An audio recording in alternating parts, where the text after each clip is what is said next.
everybody, welcome to the show. I appreciate you tuning in for another brand new review. Don't forget, every Wednesday night at 8:30 p.m. Mountain Standard Time, I'm having a new interview, a new opinion piece, or some horror news for you all to come and check on out, and you don't want to miss it, folks. I got my best of 2024 coming on this Wednesday's show. You don't want to miss that. See if your favorites made the list. So, what are we talking about here tonight? Folks, I'm still squeezing in some of the last few new movies of 2024. So tonight, we are talking Werewolves. This is one of the films I got a chance to talk about back in November, about the last few bigger releases we had here in 2024. Finally got a chance to get around to see it, and I'm so excited to talk about this one with y'all. But let's not waste any time. I'm going to jump right on into things. If you have not seen the trailer for Werewolves before, this tells the story of a supermoon that has plagued the earth that causes humans to turn into werewolves. A year later, after the world has been made aware of what this supermoon does, scientists are hard at work trying to find a cure to this werewolf plague and ways to protect humans from this annual night of mayhem. Think The Purge, but with werewolves. Unfortunately, 1 year later, they are no closer to any kind of cure for this, and as the supermoon arises, it'll be up to Wesley Marshall to protect his family from this annual nightmare. There it is, folks. That is Werewolves. And you heard me say it there during my description. This movie is basically The Purge with werewolves. That is the way to look at this, folks, and it succeeds so damn well for me, honestly. You know, werewolf movies that I've talked about in the past. Like, it's so funny that werewolf movies have been such a big thing over the last year. We still got another one, big one coming up in the next few weeks in The Wolfman. But werewolf movies have really taken over a lot of what I've talked about in the last year. And I mentioned back in my review for The Beast Within this year that typically they fall in the one of two realms. That one, they're using werewolves as an analogy for all these other issues that people are having. That it can make you a domestic abuser, or you're struggling with alcoholism or drugs or things like that. And it's a great way to really show that this is, again, an analogy for these issues that people are facing.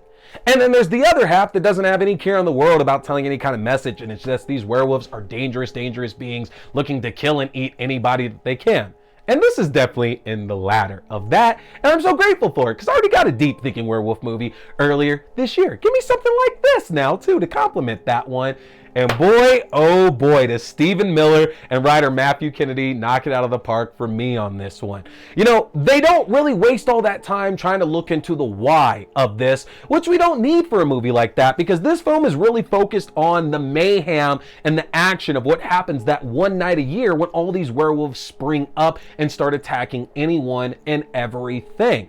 Again, I don't want to just call it The Purge, but it's hard not to see the familiarities of that. When you see families and citizens start preparing their houses and getting their weapons ready and setting traps and cameras and trying to link up together so that they're more safer, it very much screams that entire Purge franchise.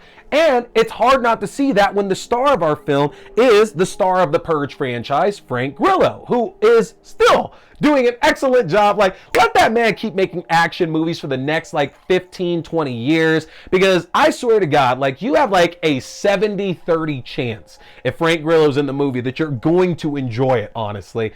This was definitely in that 70%er for sure now. But again, back to the whole science and everything, Stephen Miller and Matthew Kennedy are not that concerned with trying to explain anything with the werewolves besides the fact that it's the moon, and if the moon hits anybody, you're turning. It's not about bites or curses or anything like that. Just straight up, our moon is fucked, and if you get hit at that supermoon at the right time, you are turning into a werewolf. The transformations are great. I love that it's practical effects, because we really do need much more practical werewolves these days, just with any creature features that we're getting, honestly. There is a room for CG. I'm not going to be the old fogies oh, it's practical or nothing. I'm cool with CG, honestly, but I will take practical effects over CG any day of the week, and the werewolves in this look fantastic. They have some character to them as well too, because a lot of the werewolves that we see in here, they still have some of the clothing that they were wearing beforehand, earrings and jewelry and things like that, and I thought that was a great way to distinguish the difference between some of the ones that we see in the film. Now, the down part to some of this, though, is that a good chunk of the movie is shot with like strobe lights in the back or flickering lights. And so I know that's probably done purposely to help hide, like, not corners being cut. I don't want to make that sound demeaning, but they're working with a budget. And I do think that part of the way that the film was lit was to help with those budget constraints. I'm not against that in the least bit, but it was a bit distracting just because I think there were some shots to where I really wanted to see more of the werewolf straight on. And while we get a few of those for sure, there are just some scenes where it's like, man, can we kill that and just get a straight up light going right here? But in truth, who knows if that would have made it looking like Cursed or something like that, which I love Cursed. It's not an insult. Wes Craven, all day. But that is very, very noticeable with that. I love the additions to werewolf lore. Like, there's there's moon screen. Like, not sunscreen, there's moon screen to protect you against the rays of the moon. That's fantastic. I love that so much. Nanobites going in the eyes, so like you're not gonna look up and catch anything. Like, some of the stuff they add to it is just so good. It reminded me almost in a way a little bit like Blade, to where anybody who's not familiar with the comics, you go see the first Blade movie, is all these gadgets and inventions and things like made by Whistler that helps him fight vampires that maybe we didn't think about before, or it takes like existing mythology and it just makes it that much cooler. I enjoyed the hell out of that aspect here of this film. In terms of the action going on in it, y'all, folks get ripped apart in this movie. This is a bloody, brutal, visceral movie, to say the very least.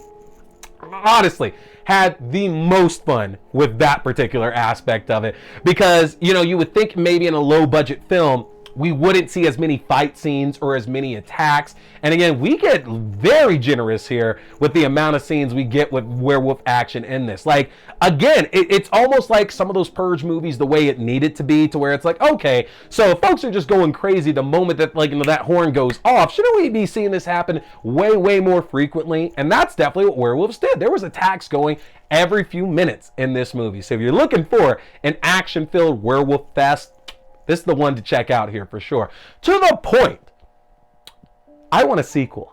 I'm just going to go right up there and say it. I absolutely want a sequel for this film, because nothing happens in this that would establish that it's not happening in a year from now as well. So why couldn't we see a follow-up to this one? Bring Frank Grillo back into it. I would very much like to see the continuation of this. Now, in terms of the other characters here in this story, Katrina Law, one of my favorites from Spartacus, shows up here as Dr. Amy Chen, a scientist who's trying to work on the cure to lycanthropy. Lou Diamond Phillips shows up as Dr. Aranda, another doctor working on the cure for this as well, too. James Kyson, who some of y'all might know from Heroes, absolutely love him. Dane DeLagro, who I know as our big bad boy predator from Prey, was in this one as well. But again, it's Frank Grillo's show, to say the least now. And if you like Frank Grillo, he's going to do the usual stick that he's really good at playing this damn good looking action hero here, y'all. And again, works so great in this role, y'all. Please go and check this one out for yourselves. I'm curious. I'm just off the marker here with this, but there was so much to really enjoy about this film, y'all. Let me know in the comment section here, and don't forget to subscribe so you can stay up to date with everything I'm dropping here in the world of horror. The best way to stay on top of that is to get subscribed to my Linktree. You can do that by going to linktr.ee/T-Scary-Movie. If you get access to my Linktree, that's going to give you access to my YouTube page for the video versions of the show, to your favorite podcasting platforms for the audio-only versions of the show, to my Letterboxd page for written reviews and movie rankings throughout the year, to my TikTok page for my short horror content, including movie news and movie premieres, to my Twitch page for my horror gaming, including The Thing Remastered and Phasmophobia, and to my Fangoria shop page, where you can enjoy a 20% discount off anything in the Fangoria shop. Take advantage of all that, y'all. Hit that subscribe button, as the more followers I get, more content I can put out for all of you. Got more great stuff coming your way, y'all. Don't disappear. My name is T. We've been talking scary movies. Stay scared.